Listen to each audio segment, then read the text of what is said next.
Welcome to a special edition of Across the Pitch via the AAT Sports Network. I am Mike Barrera. As you'll see, we have a crowded studio today. We have our good friend Jose, who is basically now our third amigo of this Across the Pitch group here. Jose, how are you doing today?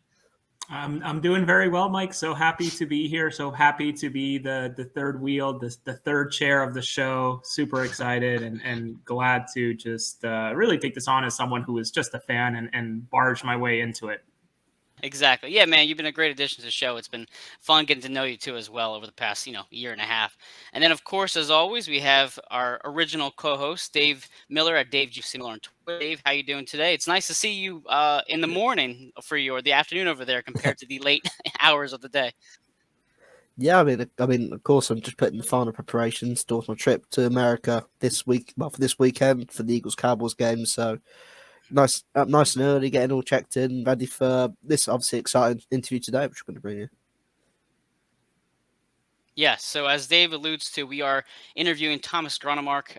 If you recognize the name, he is a football throw-in specialist. He's done work with Liverpool as well as our beloved Philadelphia Union. So, we want to bring him on the show really to a very part of the game, which is a very big part of the game that people don't really pay enough attention to. So I think we have a lot of important questions to ask him, and I think he'll bring a lot of insight into throw-ins and how he impacted teams, including our beloved and first place Philadelphia Union, who are just about to start their playoff push. So without further ado, I do want to bring Thomas into the show to get this ball rolling here. Hey, Thomas, how you doing today? Hello, I'm fine. Before we get too deep into the questions here, Thomas, I know some of you, some of our fans may not know your work and your background. Could you share a little bit about yourself and where you come from and you kind of found your way into the hearts of Philadelphia Union fans? Yes, just to explain it short, I've been playing football or soccer, like you say, for 15 years. I reached the highest U19 level in Denmark, where I'm coming from. Played against good players like, for example, Thomas Gronnemark, who later played for Celtic and Real Madrid.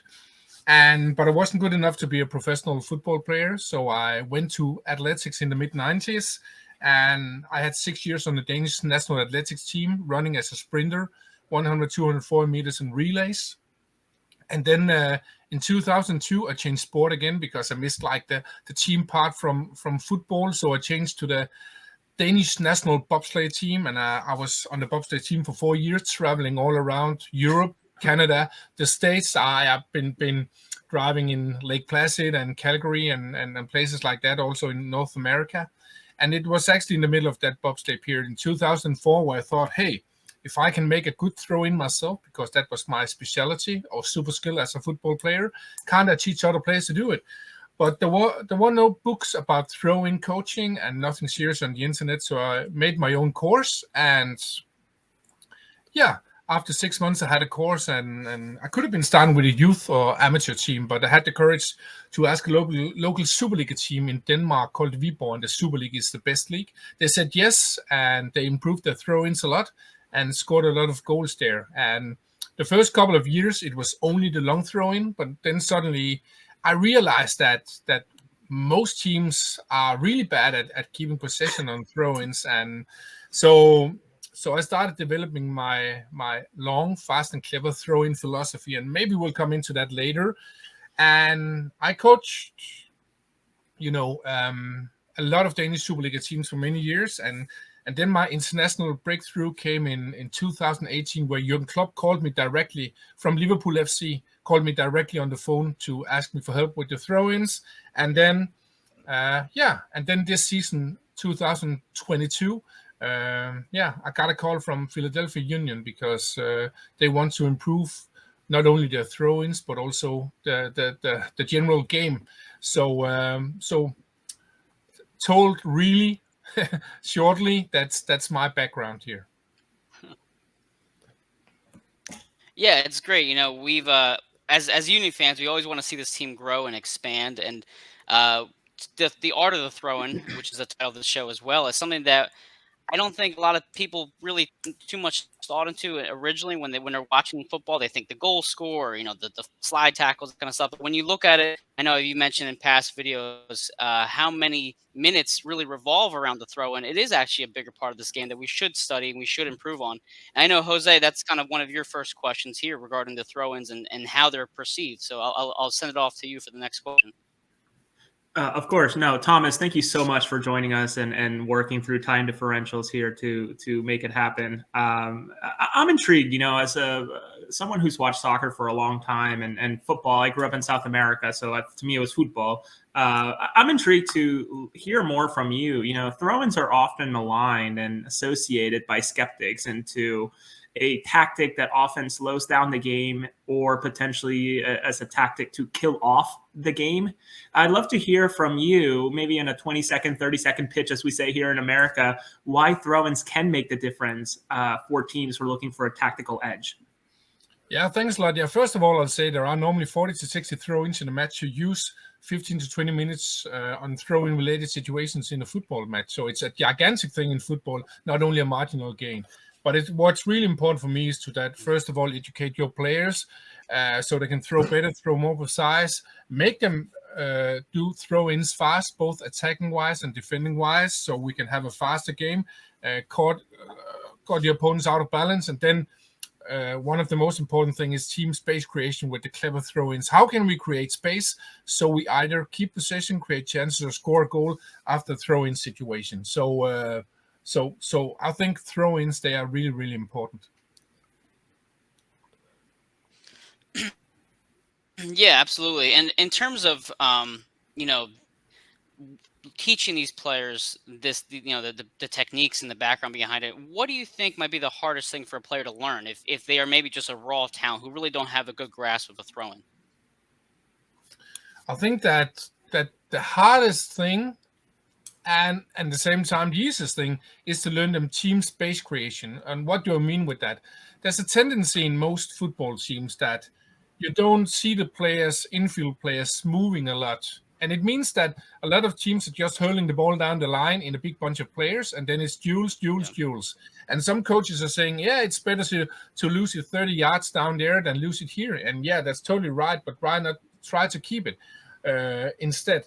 So that's one thing. The other thing is that if there are some movement, it's often what I call individual space creation. What do I mean with that? Let's say there's like 3-4 players around the throw-in taker, and these players are not creating space together, but each of these players are just running back and forth, sometimes maybe with a little cut and so to change direction.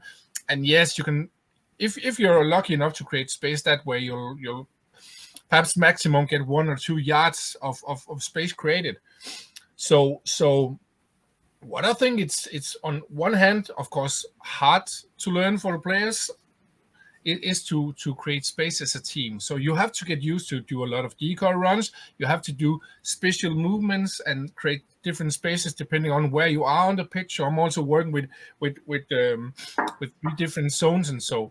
But that's also the reason why I'm not like starting with saying to the players, hey, you run there, you run there, you run there. And I think that's one of the biggest misconceptions around my throwing coaching, that I'm just saying to the players where to run. No, I'm starting with the very basics, like how to create big spaces, big boxes, throw precise, how to make the runs long enough, how to scan for space and see where your teammates are, of course, the opponents too, see the opponents' defending patterns.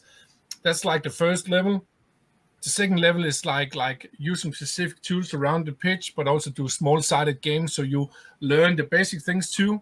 And then the third level, like the most complex level, is match-specific situations. So of course it can be like a real match, 11 versus 11, but it can also be 11 versus 10 when you have a throw-in near the opponent's penalty area, or it could be small zone-specific exercises. 3 versus 4 or something like that.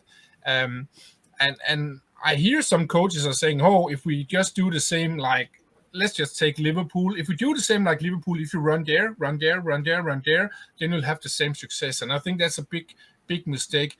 You can't just, like, how do you call it, reverse engineer things. It's a little bit like you go to I know it's a little, you can't do that now, but if you went to a Mozart concert and 300 years ago, and then just said playing the piano there, and just said, okay, if you move your fingers like Mozart, then you play the same. No, you have to. So on one hand, that's the most challenging, to make them learn team space creation. But on the other hand, I think it's also pretty easy when the players get it. And why are they bad at that? It's because players not learning to create space as a team when they're young players, amateur players, or even pro players, because we are working with the game in many different ways, But if we just look at, for example, I've been playing basketball 1 year in a club, 2 street basketball my whole life.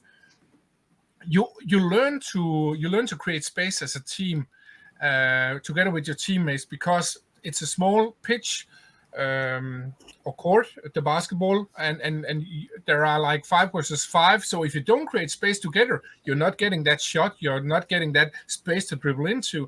But football players are not learning that. So I'll say 99% of the players I'm working with have never learned anything about space creation when we are talking about throw-ins.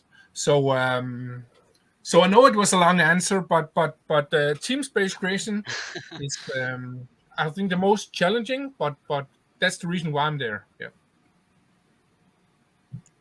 I'm gonna shoot at Dave, because I know wanted to kind of talk about the culture of the team you've coached and how it's compared to MLS. But I think you mentioned basketball, and that was one of my questions right there. So for myself, I'm a huge basketball fan, and when I think of the throw-in, I think of an inbounds pass for basketball. And an inbounds pass in basketball is extremely important. It can be the difference between holding the ball in possession when the clock's running out. It could be getting the game-winning layup based off your inbounds pass. So it is a really important part of basketball.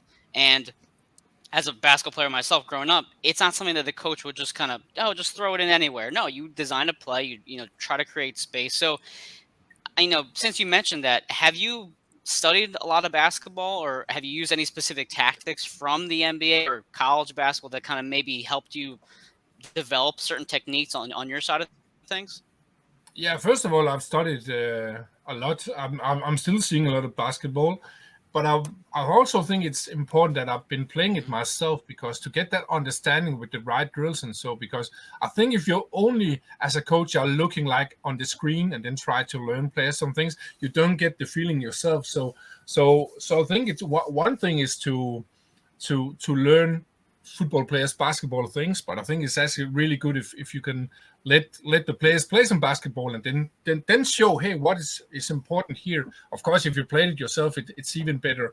So but I'm taking inspiration from a lot of things, not only sports, like, of course, football, bobsleighing, athletics, basketball, but I'm also taking knowledge and inspiration many other places. For example, if I go to a museum, I see a piece of art, a painting there. Perhaps I'm seeing like some lines, and I think that's a really good running pattern. One day I was sitting in my garden and seeing a small flock of birds, and they were like scanning, observing for that predator bird there, because they want to get that worm in the grass, but it's really important when they had to fly and get it, because they would get killed. I'm also, I'm using that in my coaching too.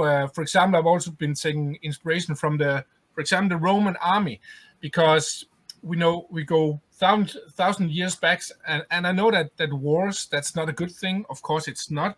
But one of the reasons why the Roman army was so efficient was that they were really good at structuring their warfare. And for example, in the front of an army 1,000 years ago, they have like these boars who were shooting the arrows. And in all the other armies, when they have shot their arrows, they had to go back in the ranks because they were not good fighters. They can only shoot the bow. And in other armies, they were falling over all the other warriors and so. And if you have an army on 10,000 soldiers or 20,000, that means a lot of people gets killed efficiently. But the Roman army, they had like structures and system how they like got the bows back in the ranks. So they did specific movements. And I think, wow. So I think to the people out there who's listening, yes, of course, if if you're a football coach, football interested, take inspiration from other sports. But there are so much knowledge and inspiration all around the world. So we can inspire each other. We can take and give knowledge no matter what position we're coming from. Yeah, I think that's a great point. I know, Dave, I'll shoot it to you. I know you kind of wanted to touch about the cultures, and you're mentioning different backgrounds and areas. Dave, so I'll shoot it to you regarding the culture across Europe and the MLS.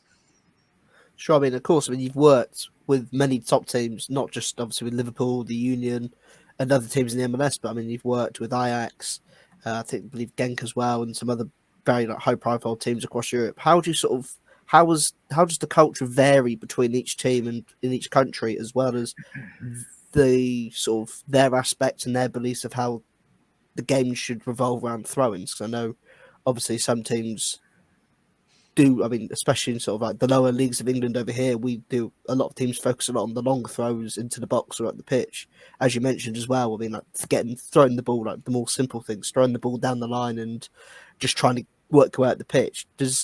I presume a lot of the teams you work with are very much more, as you said, creating the space, and that's something that they really want to focus on, as opposed to more the old-fashioned sort of way of attacking the box. And yeah, I'll say first of all, if we have to compare different leagues, so is that in MLS it's a little bit, I think it perhaps been a little bit better, but it's still a little bit back and forth. It goes fast, from one end to the other end to the other end, back and forth.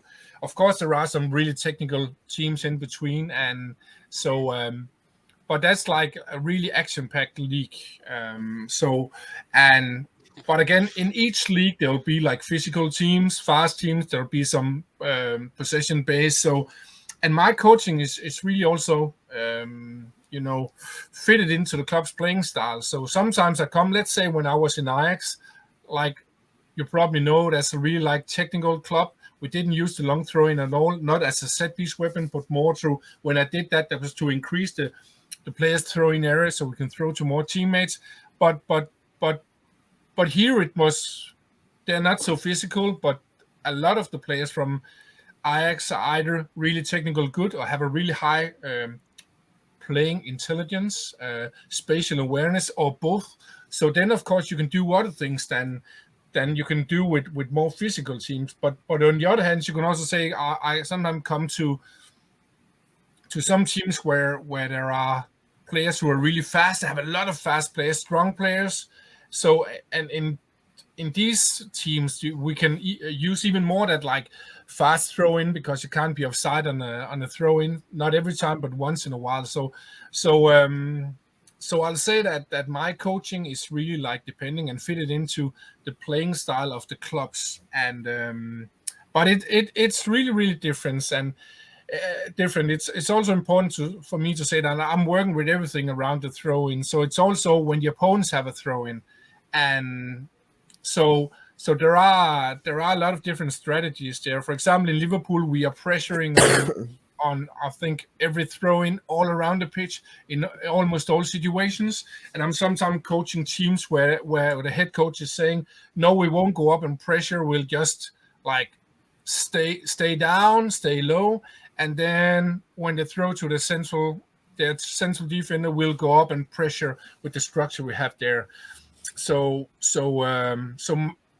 again, back to your question, it's really, really depending a lot on the playing style, the formation, the wishes from the head coach, and so it's not like I'm coming and saying, you have to do this, and this. Of course, I give really good advice and so, but it's more like the head coach who decide the strategy after getting the knowledge from me. Yeah. Yeah, I know. I mean, Jose, I'll shoot it right to you for this next question, because I know you are a big Man City fan as well as a Union fan, so you want to kind of compare the two styles of possession. So I'll shoot it to you for the next question regarding Man City. Yeah, I think Thomas sort of answered it in a way. I think systems like Manchester City and the Philadelphia Union, which I think are miles apart in difference of possession-based versus counter-attacking, and obviously City being so tactical, breaking the pitch into 9 to 12 different rectangles where no longer can you have more than 2-3 players pressuring at once. I'd love to hear from you for the Philadelphia Union. What was the method that was best suited for this team? I think we have seen a lot of really good results from throw-ins over the last year, and I think it's to no secret that it's due to your involvement with our team here. So I'd love to hear from you what that was for the Union. Yeah, I'll say first of all, you're totally right that the Man City and the Philadelphia Union, they're like almost totally opposite regarding possession, regarding playing style, regarding the type of players. And so what of course there are some things like regarding Philadelphia Union I can say, but of course when you have a team like Philadelphia Union who don't have much possession, you'll of course you can use all facets of my elements of my throwing coaching, but of course you still want to keep possession, but when you have a counter-attack based team, you also want to like put that into the throw-ins too. If you don't have so much possession, it's also important to be really good at set pieces, and Philadelphia Union has been really good on set pieces, also scored several goals on long throw-ins too. So of course that's also a thing I've been working with there. But of course there'll be a difference because Philadelphia Union have like the strength of the Philadelphia Union is there, like the whole team is defensively good, and that's also a reason why I think the team has equaled the record for amount of goals scored against in MLS history or so this season. So they're good at defending, so you have to use that structure. So what you see with Philadelphia Union is that in Philadelphia we are not having the same, we're not taking the ball from the opponent so many times when they have a throw-in, but it's not very often that we get in complications with with the formation, with the organization. So yes, sometimes the opponents might keep the ball when they have a throw-in, but it'll often go to their central defense, and then we are still like structured in our defensive organization. So that's one thing. And then of course my work has also been to improve the players' long throw-in. It's been really well there, and of course the longer you throw, the more quality the throw-in is, the better strategy you have around that, the better chance. And then of course not only the basic possession, we're going after that, but also how can we use the fast throw-in as a weapon. And some people might think, okay, fast throwing, that's just to say to the players, throw fast. No, because one of the worst things you can do is to throw the ball fast into a high pressure zone. So of course I'm working with that, but in general, I can say that because I'm saying that in all my interviews, in general, it's really important that it's not only the fullback who's taking the throw-ins, but all players should be able to do that, because sometimes you have to wait 5, 6, 7, 8 seconds for the nearest fullback, but perhaps a midfielder or a central defender or striker are like 1.5 seconds away. And you can at least take it fast and see if there's a good option, because if there's not a good option, you can just give it to the fullback. And that's totally accepted by the referee. And I think that's also okay. So it's not like if you don't throw it fast as a striker or central defender, the referee is saying, oh, you're taking too many seconds. So I'm really satisfied with the work in Philadelphia Union, and that's like a good example of my coaching is fitted into another way than, for example, if it was Manchester City, because with the amount of money they spend on that team, they have secured that all players are absolutely world class on at least many parameters. So it means that every time a ball goes to Manchester City player, he can control it, he can make a good first touch, and that's a big advantage against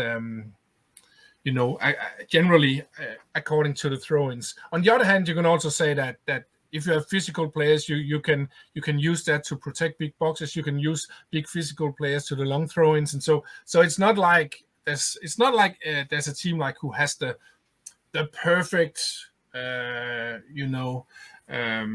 perfect, how can you say, formation or so I just try to fit my coaching into again the formation, the playing style, the the skills of the players and so.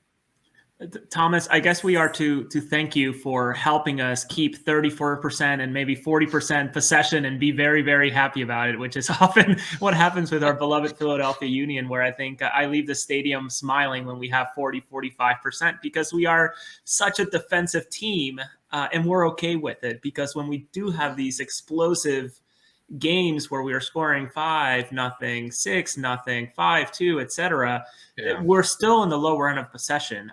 So I guess thank you for all your work with them. It's been exciting, and I'm sure you sort of salivate a little bit when you see a player of the stature, not in grandeur, but maybe in height, of Corey Burke, a gigantic target that any left or right back can throw the ball to and hopefully get something off of his head. Yeah, you can say, of course, like any other, no matter if you're playing for Manchester City, for Liverpool or Philadelphia Union, you have to scout your players so it fits to your playing style. And Curry is, like, of course, really good because he's a little bit different than the other strikers. So it's always good to have that weapon.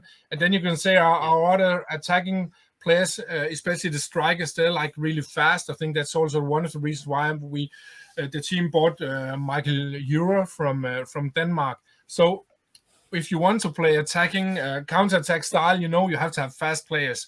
So again, for me, it's not like, for me, there's no playing style that's better than the other. And I also think that if all had the same playing style like the Union or like City or like Liverpool or like Ajax, if they had the same playing style, every team, it'll be boring. So for me, what's exciting is the clash of playing style. As I sometimes hear people who are saying, oh, this team, they're playing like defensively, they are physical, no, you should be happy about that, because it's the clash of playing style that makes it exciting.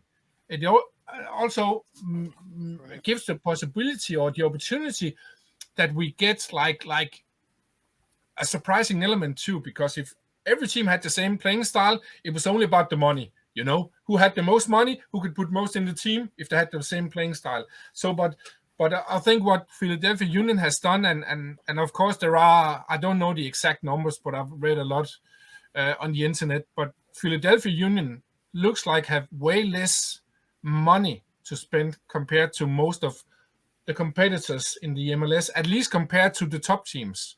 So how can you deal with that? It's about, of course, having good coaches, but it's also about being innovative and doing things in other ways than your competitors are doing. And I'll also say that just because you have players who cost a lot of money, it doesn't necessarily mean that you have a good team. Yes, I think going back to Manchester City with Guardiola, and so he's doing a fantastic job there building a team. But you can just go to PSG, Paris Saint-Germain, how they are. I'm also coaching, for example, in Toulouse in France, and I'm analyzed Paris Saint-Germain's throw-in specifically too.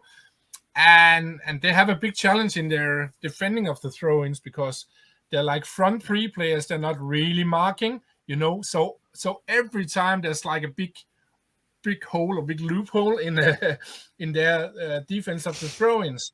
So, but again, back to what I said before, I think the strength of Philadelphia Union is the club is innovative. It takes a new approach to the football/soccer game in the States, and so it's not always the money who wins, and I think that's a charming thing in sports in general. Before we throw it to Dave, you don't need to do a lot of Googling, Thomas, to figure out, but Thomas Insigne out of Toronto FC, his salary alone is the entire Philadelphia Union squad as a whole. So you're right that we are very innovative and very thrifty with the targets that we go after. So sorry to interrupt, Mike. I just wanted to make sure I put that bit in there. We are very, very thrifty. No, I was just about to say something similar. I think we take a lot of pride in the fact that we do a lot with very little. I know for baseball fans here, the Oakland Athletics, that money ball, small ball type of mentality is kind of how we approach it. We take a lot of pride in that. So it's funny that you mentioned Jose. You're absolutely right. I think, the salary that he has compared to the rest of our rosters is just kind of alarming when you really think of that. But one question I had about the Unions, before I shoot it back to Dave was, I know a lot of teams. Are you able to watch all of the Union games, or is there specific games that you'll be able to watch in particular where you thought, wow, look at that. They did my technique perfectly, or they did it great job. Because for me personally, I thought the throw in against Portland, where you have Nathan Harriel throws it in, Ali Bedoya flicks it back, and Gazdag has a little bicycle kick. I was like, look, that's Thomas's work right there, coming to fruition. Any particular games this past season that kind of stood out to you? Oh, first of all, I'll say I'm not seeing every Union game. I'm only getting the throw-ins from some of the games, and the reason why is that like the last season, I had like 12 different professional teams. So it's not like some people think I'm seeing every game of every team I have. But first of all, I don't have so many hours per day, and I have a family too. So so I'm not seeing everything. But of course, I saw that goal there, and it was a fantastic goal. Yeah.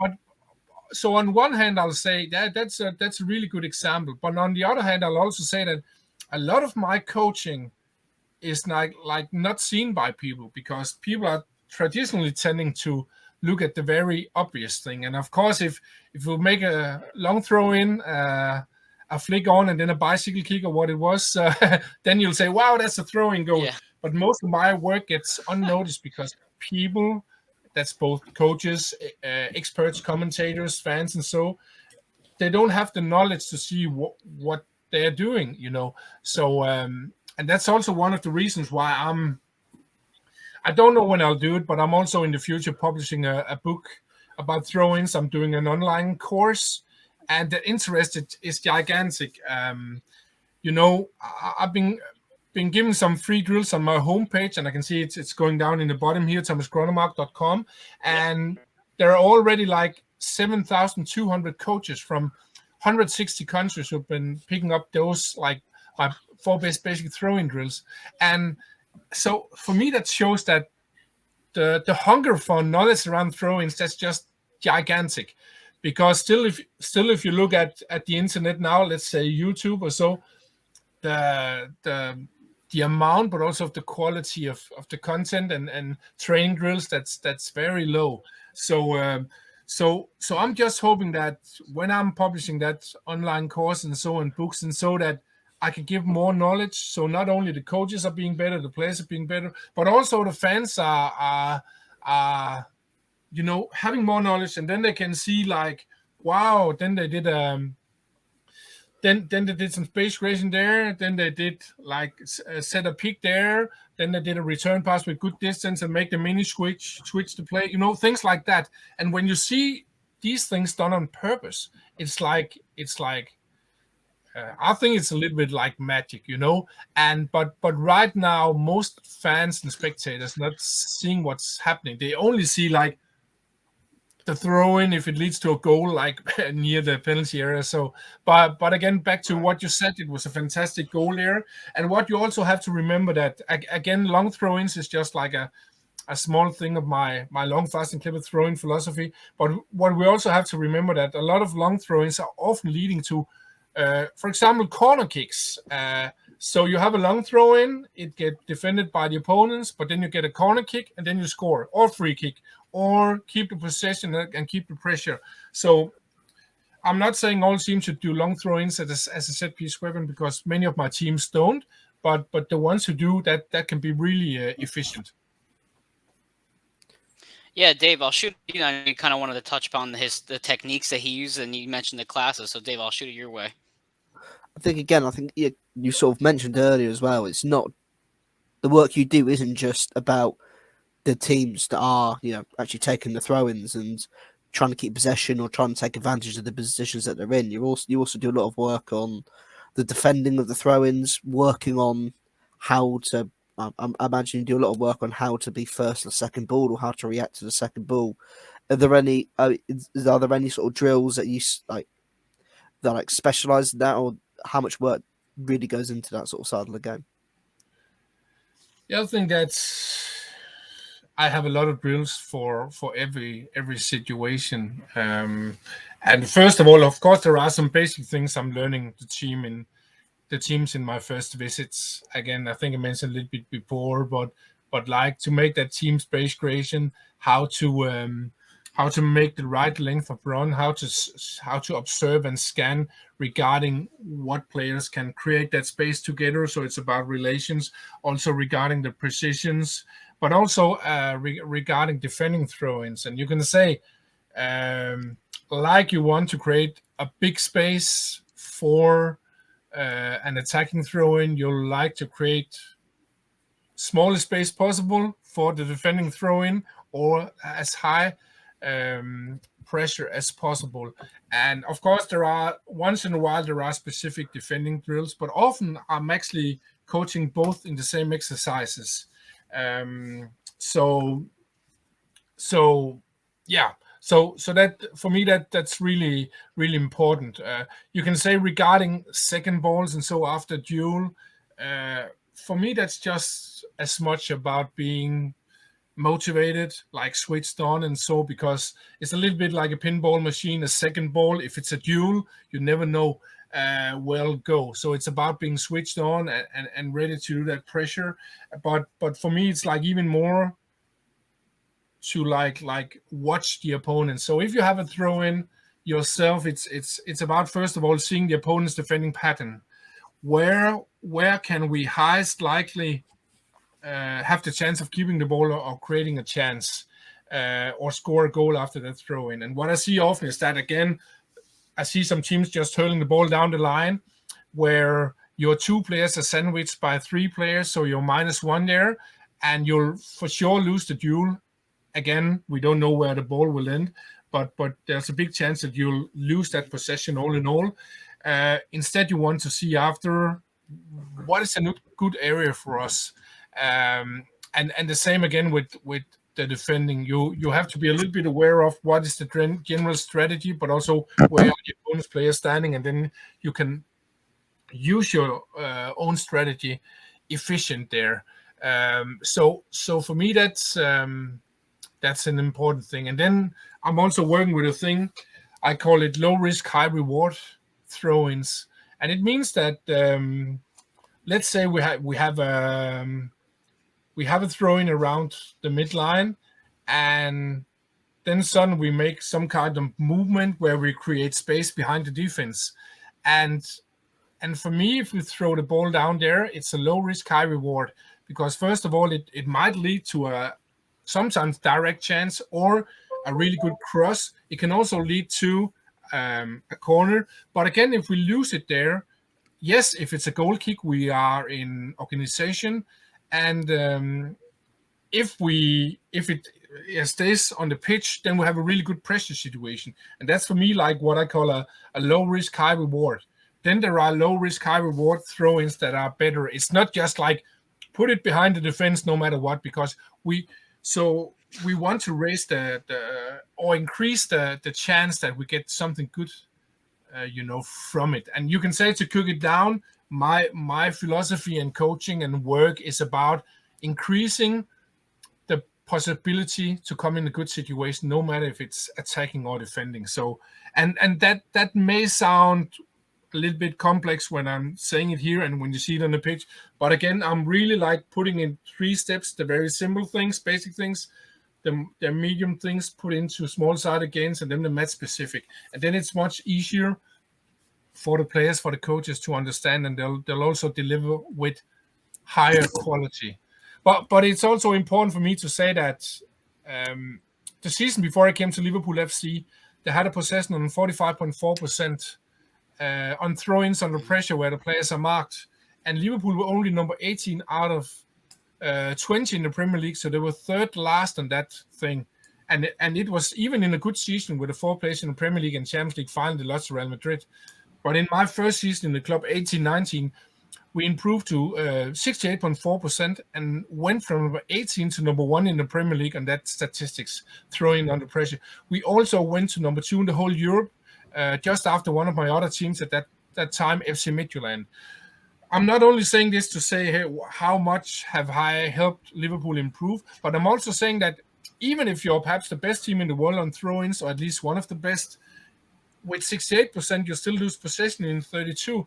So it's not about perfectionism and then you're suddenly having 100% possession. Yes, I tried that many times during the last 5 years with Liverpool, but all in all, we are still like losing possession 32%. But again, it's much better to miss it 32 than miss it 55%. And so all in all, it's about increasing that chance of doing something good with your throw-ins. Yeah, absolutely. I know, kind of going back to basketball, but I can't imagine losing, 50% in inbounds pass in a basketball game. So possession in that regard is very important. So yeah, you're right. Having that 68-70% success rate in is really important, especially for teams that do want to keep possession. But Jose, I know you mentioned on the side channel about Jim Curtin being the longest tenured coach. Did you want to ask about Jim in particular?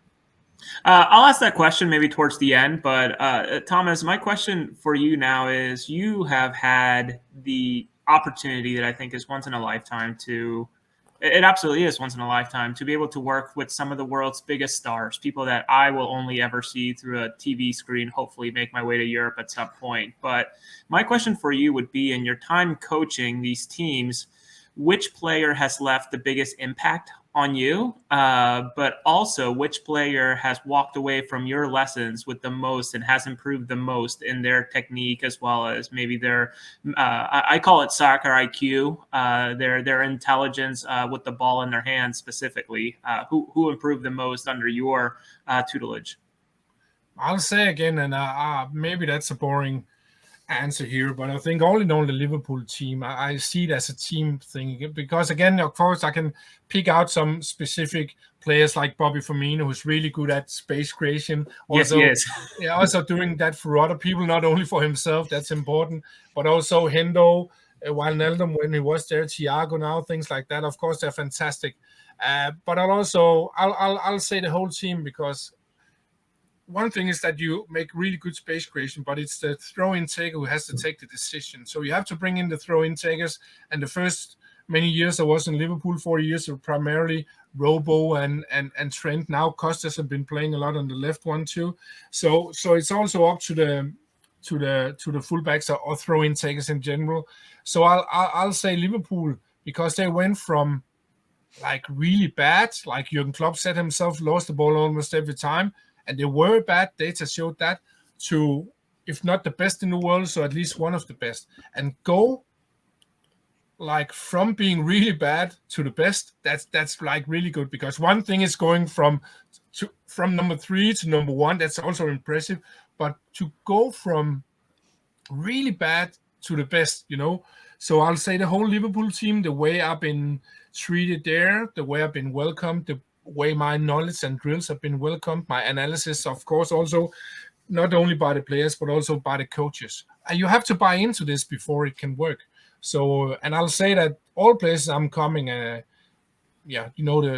players and coaches are buying into it because they want to win the games. But I'll pick Liverpool in general as the ones who have like impressed me the most.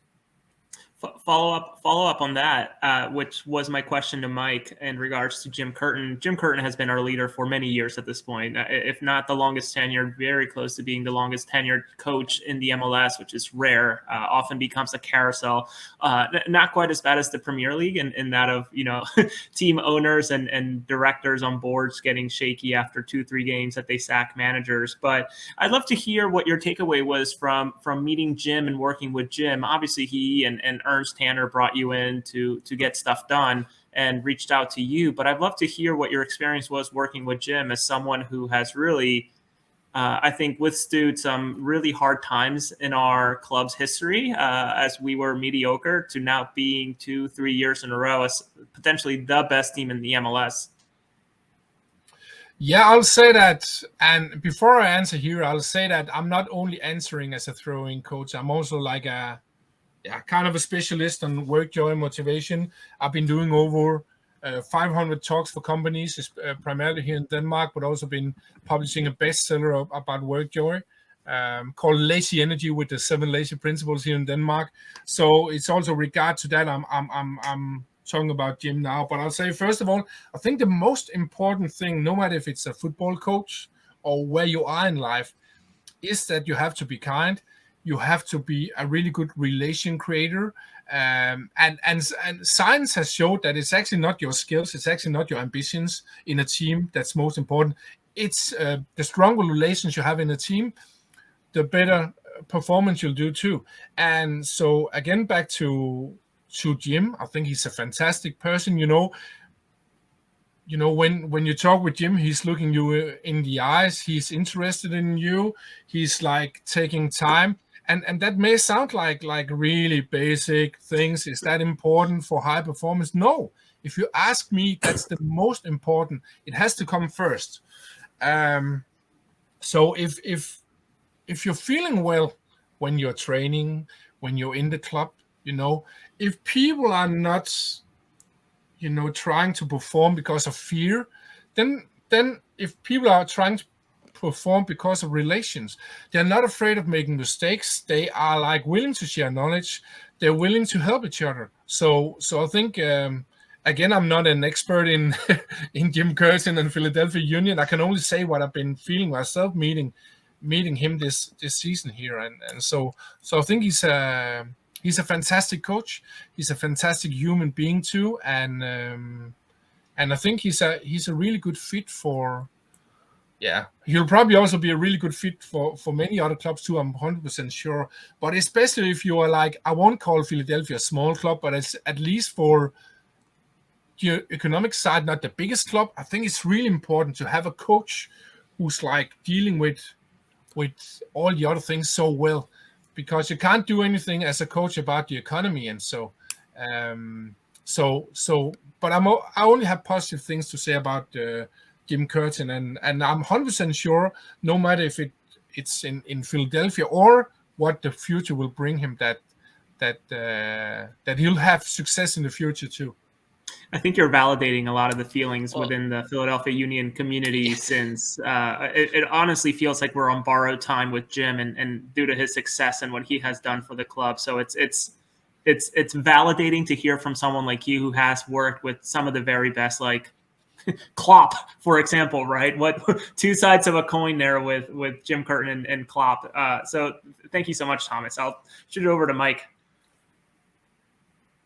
No, I was just about to say about Jim Curtin. I mean, he's been with our system for so long, and I think through those difficult years, people were willing to give up on Jim. They say, let's try different, but credit to the ownership to sticking with him. And Thomas, you're spot on. He is the nicest guy in the world. I've met him both professionally as well as personally, and he will shake anybody's hand. He'll look anybody in the eye and have a conversation with you about whatever it is you want to talk about. So I think the Union are very blessed to have Curtin. And as you're saying, there is a future outside of Philadelphia for Curtin, certainly down the line. I think all of us are dreading it, as well as having a lot of pride in him. The way we have Brendan Aronson, we see Brendan Aronson thrive in leads in the U.S. national team, and we're just very that's one of our own. We've seen him since he was just a child.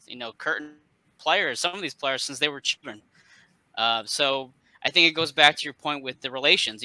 Having a coach who has literally raised this player since they were a young kid, that matters, because now they're an adult and they make a mistake or they need to be taught something or, shown some sort of compassion. They know they can connect to that coach better. So I think that's one reason why us as fans are very fortunate to have, because he bought into it. He said, I'm going to be here. We're going to get through it, and we're going to push through those hard times. And as you see now, your work along with the team's work have obviously put us in the position of MLS contenders, which is not something that any of us would have thought of about 5-6 years ago. I can tell you that much. There were some tough days out there, not so long ago. Dave, I'll shoot it back to you regarding any other questions you might have. I know you want to discuss some of his time with Liverpool and any other type of topics. I was going to say, of course, I mean, again, you're obviously most well known for your work with Liverpool, and obviously you've done an incredible job there. I mean, it can't be understated, the work, how Liverpool obviously catch teams out with their quick throw-ins and how they manage to create space for their throw-ins and the work. Obviously, as you mentioned, Firmino was such a key player, and Thiago, two really key players in that. Just, of course, how has the work you've done with Liverpool not only impacted your work with, I know, on the like a personal level, but in terms of how you also approach the game with other clubs as well? Has it just, or would you try and implement as much as you can from the work with Liverpool with other clubs? Of course, there are some things that try to implement from Liverpool in other clubs too. But again, I mentioned a little bit earlier, it's really important for me to fit in my coaching to the specific playing style, formation, to the specific players. I have a thing called individual throw-in superpowers. It means that some players have some specific skills that can be relevant for throw-ins, like being fast, being able to receive a ball in a big box with the back against the opponent's goal. It could be good first touch. It can be a space creator. It could be a lot of different things. So, but I'm not trying to take the Liverpool style 1-to-1 because it's just so different from team to team. So they can be so really, really different. So in some teams, if I put the same system like in Liverpool, it doesn't work at all. So again, it could be a very technical team like Ajax. I have to do some things. It could be teams who are really going all in on long throw-ins. For example, I had 4 years in FC Midtjylland where we scored 35 goals on long throw-ins, so approximately nine long throwing goals per season. So that's another kind of work. Again, Liverpool, they're also doing like a lot of transition, counter-attack, a little bit like Philadelphia. So part of that is taken here, that then the fast throw-ins are really, really important. So so it's just so it would be much easier for me if I could do the same coaching every time. And of course that's hard for the brain, but on the other hand, I also have to earn a living and work for my money too. So it's also a charming thing to work with. So, and the special thing for me is that I'm also only a freelancer. So even if I make a season agreement, for example, I've been had 3 visits with Philadelphia Union. First, it was training camp in Florida, Clearwater in February. Then I was in Philadelphia in April, and then I was also in Philadelphia like 2-3 weeks ago. And of course, my work would be 100 times easier if I only coached one team and I had a like full-time contract with one team, because then I could fit in my knowledge and throwing coaching in all drills. And so not because we had to coach throw-ins all the time, but more like because a lot of my philosophy can easily be built into, I think, almost all drills on a football pitch. But so the challenge is also for me to give the right knowledge and the right amount of knowledge so they can work when I'm not there for 2, 3, 4 months, perhaps. Yeah. But again, back to your question. Of course, I take some things from Liverpool over to other teams too. Yeah. I was going to say, obviously, as you just mentioned, then sometimes you go through long periods without actually being able to be with certain teams at training and actually being able to work on obviously the throw-ins and the work and how to perhaps eradicate some mistakes that they've been making, obviously in games or whatever. Do teams perhaps send you footage and like film of the work they've actually done with throw-ins in games and somewhat send it over to you whilst you're elsewhere and look for your feedback in that way, or is it sort of very much a period going from team to team?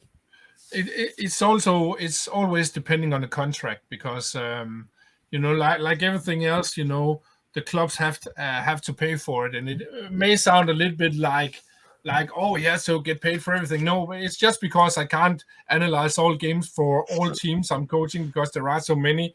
So it's also about to see how we can build that up.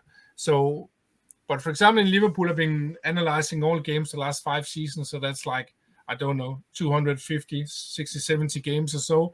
And of course, I have a big amount of knowledge, not only all around, but also like the improvement of the team, the transformation and so.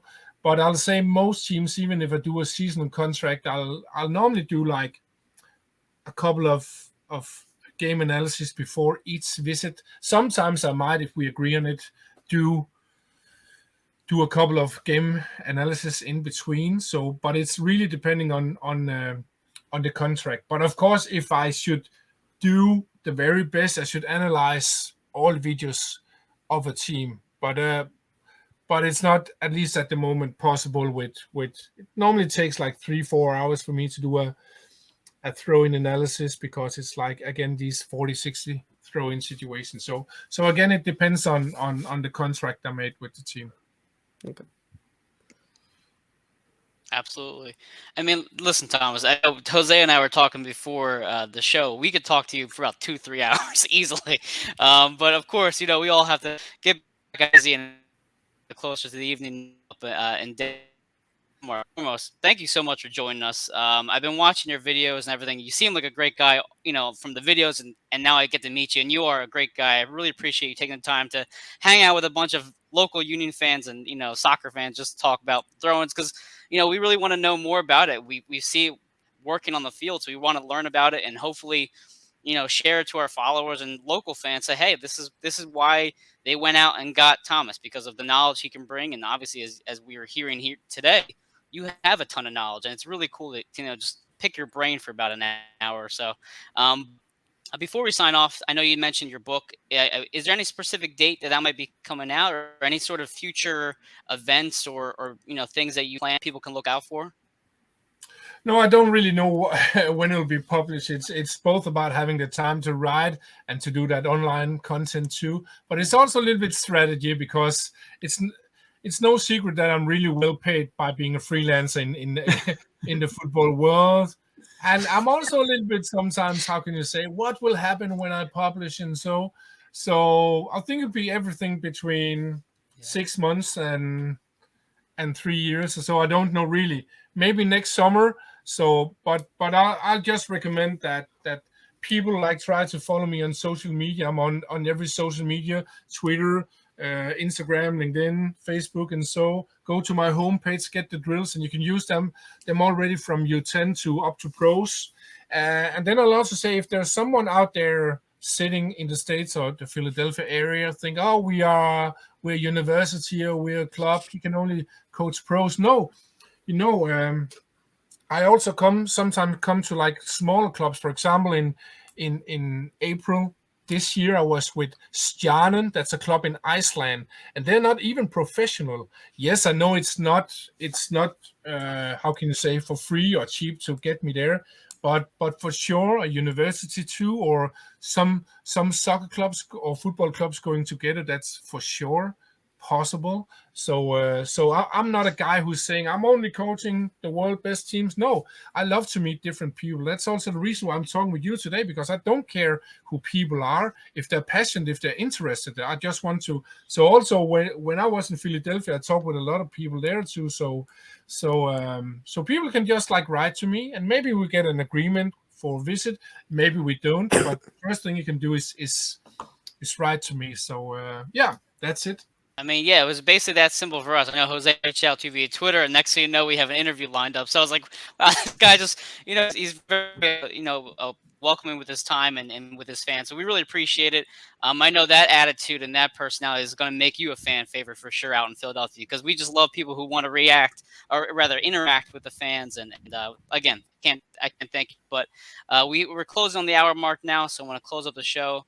Again, that's Thomas Gronnemark, the throw-in special coach for the Union, Liverpool, dozens of other clubs in the future. Again, Thomas on Twitter and thomasgronnemark.com/free on your website. I know you can get that through Twitter. I know I've been watching your YouTube channels. A lot of great drills and tactics there. And I know, Jose, you want to squeak in one last question before we close it out? Yeah, two things, Thomas. Thank you so much. I actually work at a small private university, very close to the soccer coach there, so I'll certainly try to mention a visit by you. And then finally, I don't know what your calendar looks like in 8 days, but a certain Philadelphia team that rhymes with Union might be playing in its first playoff game this season. I have an extra ticket. If you're interested, I will pick you up from the airport next Thursday. Would love to have you in town again. Yeah, and I really appreciate the offer, but next week I'm actually in Turkey coaching Trabzonspor, so I would really love to that. But I'm cheering from Turkey, and even though the charm of American playoffs in sport, you never know what will happen. I think both the team, the club, and also the fans are going into this game because we are playing on home soil, at least for as I understand, the first two games here in the East, and with that statistics we had on home soil. I think it was like equal the best ever home soil in MLS. You know, we have to believe it's a victory, and I believe that 100%. And let's see what happens. So we take it one match at a time. But I really appreciate your offer. So, but sadly, I'm at work in Turkey next week. So I think that's a wonderful excuse, Well, Thomas. you'll Thank be you, there- thank you so much. Yeah. Yeah. You'll be there in spirit, Thomas, for sure. Yeah. Well, anyway, again, thank you again, Tom, for joining us. Guys, today is Wednesday, but this show will be released on Friday afternoon. So I'll tag you in it, and Thomas also send you a tag. So, and thank you, everybody, for listening and joining us. Thomas, again, thank you, and have a great day, Cheers, everybody. Thomas. Thank you, Yes. Thomas. Bye-bye.